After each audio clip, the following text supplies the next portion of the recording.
Hello guys, आज हम बात करेंगे आर्टिकल के बारे में कि कैसे रिव्यू आर्टिकल या रिसर्च आर्टिकल को हम लिखते हैं।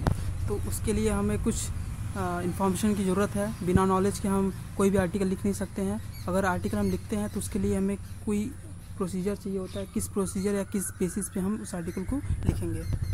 हम एक आर्टिकल का सैम्पल देखेंगे जिसमें कि कुछ प्रोसीजर्स हैं जिसको हम आपको ब्रीफ में समझाएंगे। तो कोई भी आर्टिकल होगा तो उसका जो मेन ऑथर होगा उसका एक ईमेल आईडी पर्टिकुलर होगा, वो मेंशन होना चाहिए। मेन ऑथर होगा उसके नेम के ऊपर एस्टरिस्क होना चाहिए। एंड ऊपर आप देख सकते हैं यहाँ लिखा हुआ है मौर्या एंड एटल्स। एटल्स मतलब होता है कोवर्कर। आपके जितने भी वर्कर्स हैं, जितने आपके हेल्पर्स हैं, जितने आपके फ्रेंड्स हैं, कलीग्स हैं जिन्होंने आपकी हेल्प की है और जिनका आप इसमें नेम मेंशन करना चाहते हो, उनका आप नेम लिख सकते हैं इसमें। किसी भी आर्टिकल के लिए एक मेंटोर की आवश्यकता पड़ती है, जिसमें कि हमने डॉक्टर रविशेखर शर्मा सर को इंक्लूड किया हुआ है एज अ मेंटोर, जो कि आपको गाइड करेंगे, एक डायरेक्शन प्रोवाइड करेंगे कैसे क्या क्या करना है, क्या क्या मटेरियल इसमें इंक्लूड करनी है। ये सारा आपका मेंटोर आपको हेल्प करेगा। आप अपने मेंटोर से हेल्प ले सकते हैं। आर्टिकल में सबसे इम्पॉर्टेंट चीज़ होती है abstract, introduction, then main body and after that conclusion, result, acknowledgement, references. ये सभी चीज़ों को हम एक सीरीज़ में लिखेंगे। तो जैसे मैंने पहले एब्स्ट्रैक्ट लिखा, फिर इंट्रोडक्शन, फिर उसके अंदर मेन बॉडी या कंटेंट या जो भी मेरा जो कंटेंट था उसको इंक्लूड किया उसमें। फिर उसके बाद मेरा लास्ट में आता है conclusion, result and then acknowledge. बताएंगे कि ये मैंने आर्टिकल किसकी मदद से मैंने इसको कंप्लीट किया है। अगर आपने कोवर्कर्स की फुल सपोर्ट से आपने काम किया तो आप कोवर्कर्स के बारे में, हेल्प के बारे में आप इसमें इंट्रोड्यूस कर सकते हैं। आप टीचर्स या किसी भी प्रोफेसर के बारे में आप इंट्रोड्यूस कर सकते हैं जिनकी आपको सपोर्ट बहुत ज़्यादा मिला हो।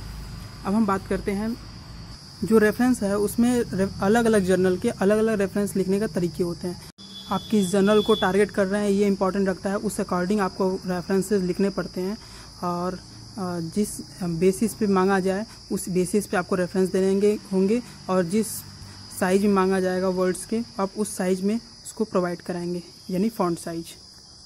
इसमें पिक्चर्स इंसर्ट कर सकते हैं, ग्राफ्स या टेबल्स, या हमें कोई भी केमिकल स्ट्रक्चर्स हैं तो इसमें इंक्लूड हम कर सकते हैं। अगर हम कोशिश करें कि मेरा केमिकल स्ट्रक्चर मेरा सेल्फ हैंडमेड हो तो ज़्यादा बेहतर है। अगर आप नेट से फ़ोटो कॉपी पेस्ट कर रहे हैं वो सूटेबल नहीं होता है। अगर आप कोई भी केमिकल स्ट्रक्चर डालना चाहते हैं इसमें, तो आप केमिकल के स्ट्रक्चर को आप हैंड से खुद बनाइए। जैसे आपको जो स्क्रीन पे मैं दिखा रहा हूँ, ये स्ट्रक्चर मैंने अपने हाथ से खुद बनाया हुआ है अपने लैपटॉप से। केमिकल स्ट्रक्चर्स कैसे बनाए जाते हैं इसकी मैं नेक्स्ट वीडियो में जिक्र करूँगा, किस एप्लीकेशन से इसे बनाया जाए कि बेहतर पड़ेगा, और इसका लिंक मैं आपको डिस्क्रिप्शन में भी दूँगा। अब हम आगे बात करेंगे पीयर रिव्यू प्रोसेस के बारे में। तो ये रहा पीयर रिव्यू प्रोसेस, जिसमें कि सबसे पहले रजिस्ट्रेशन करना पड़ता है आपको किसी भी जर्नल में। उस जर्नल में रजिस्ट्रेशन करने के बाद आपको अपने आर्टिकल को सबमिट करना पड़ता है। आर्टिकल के सबमिशन के बाद आपको ईमेल आएगा एक्सेप्टेंस का। पीयर रिव्यू प्रोसेस बहुत ही लॉन्ग टाइम टेकिंग होता है। ये आपका 1 साल से 2 साल या 3 साल भी ले सकता है पब्लिश होने में। तो इसमें काफ़ी पेशेंस रखना पड़ता है। जब तक एडिटोरियल बोर्ड सेटिस्फाई नहीं हो जाते आपके आर्टिकल से, रिव्यू आर्टिकल या रिसर्च आर्टिकल से, तब तक आपको वो सेटिस्फाई नहीं करेंगे अपने ईमेल से। अगर उनकी ईमेल आती है तो एक्सेप्टेंस का हो सकता है या रिजेक्शन का हो सकता है। तो अभी हम बात करते हैं, अगर आपका एडिटोरियल बोर्ड एक्सेप्ट करती है तो वो फर्दर प्रिंटिंग के प्रोसीजर के लिए फॉलो होगा। अगर वो एक्सेप्ट नहीं होती यानी रिजेक्ट होता है तो आपका मैन्युस्क्रिप्ट आपको वापस कर दिया जाएगा।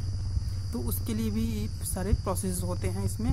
और जो जैसे मैंने एक लिया हुआ है पीयर प्रोसेस जो है साइंस एज का JASR, इसमें आपको बताया जा रहा है कि कैसे टाइम टेकिंग प्रोसेस लगता है या पीयर प्रोसेस में कितने टाइम लगते हैं। तो ये JASR जो होता है वो कोशिश करता है एडिटोरियल बोर्ड के थ्रू रिव्यू हो और इसका जल्द। अब हम आगे बात करते हैं कि कैसे एक अपना मैन्युस्क्रिप्ट सेंड किया जाए। तो ये रहा मेरा एक मैन्युस्क्रिप्ट जिसको मैंने सेंड किया हुआ है जर्नल को।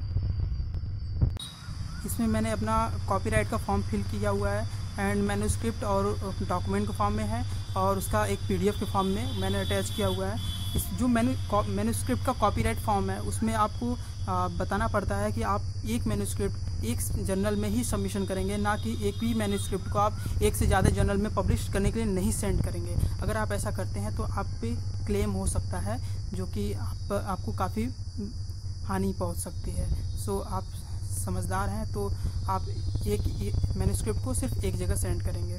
मैंने अपना आर्टिकल 30 मार्च को सेंड किया हुआ था और 30 अप्रैल तक मेरा रिप्लाई भी आ गया कि मेरा जो आर्टिकल है ग्रीन टी का वो एक्सेप्ट हो गया है, और उसका जो रेफरेंस या JSR नंबर है वो हमें मिल चुका था, और इसका मुझे पेमेंट करने की बारी थी। अगर मैं पेमेंट नहीं करूँगा तो मेरा आर्टिकल पब्लिश नहीं होगा। इसमें आपको 1500 की पेमेंट करनी पड़ती है, जिसके बाद आपका आर्टिकल पब्लिश होगा। तो ये अगर आपको कोई ईमेल आती है तो उसके साथ आपको account number, IFSC code provide किया जाता है ताकि आप उसमें पेमेंट कर सकें। पेमेंट करने के बाद आपको स्क्रीनशॉट उनको सेंड करनी पड़ती है। आफ्टर दैट वो आगे का प्रोसीजर फॉलो करते हैं। अगर आप पैसे सेंड नहीं करेंगे तो आपका आर्टिकल पब्लिश नहीं करेंगे। अगर आपने कॉपीराइट का फॉर्म सबमिट नहीं किया था तो आप कॉपीराइट का फॉर्म अटैच करके सेंड कर सकते हैं। उसके बाद हम बात करते हैं पेमेंट की। पेमेंट करने के बाद उसका स्क्रीनशॉट लेकर आप ईमेल पे अटैच करके आप सेंड करेंगे। फिर उसके बाद आपको रिसीविंग का ईमेल आएगा।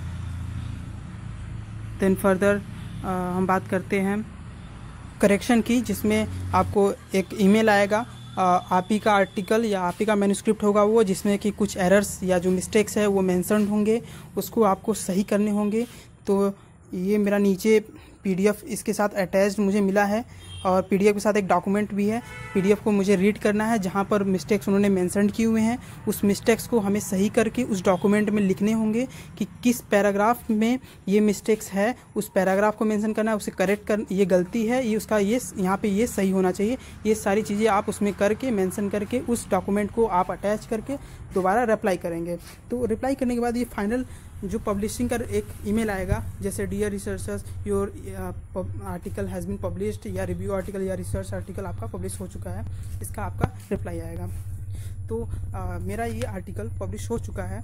अगर आप आर्टिकल लिखना चाहते हैं तो मेरे सभी वीडियोस को डीपली देखिए, एक एक बात को समझने की कोशिश करिए, क्योंकि एक एक बात में एक एक एरर को समझाने की मैंने कोशिश करूंगा। जैसे राइटिंग स्किल ऑफ आर्टिकल की बात करूंगा, सिलेक्शन ऑफ टॉपिक की बात करूंगा, डेटा मटेरियल कलेक्शन की बात करूंगा, plagiarism checking and target to a journal for publishing, correction of article, setting references, send for publishing and payment process further.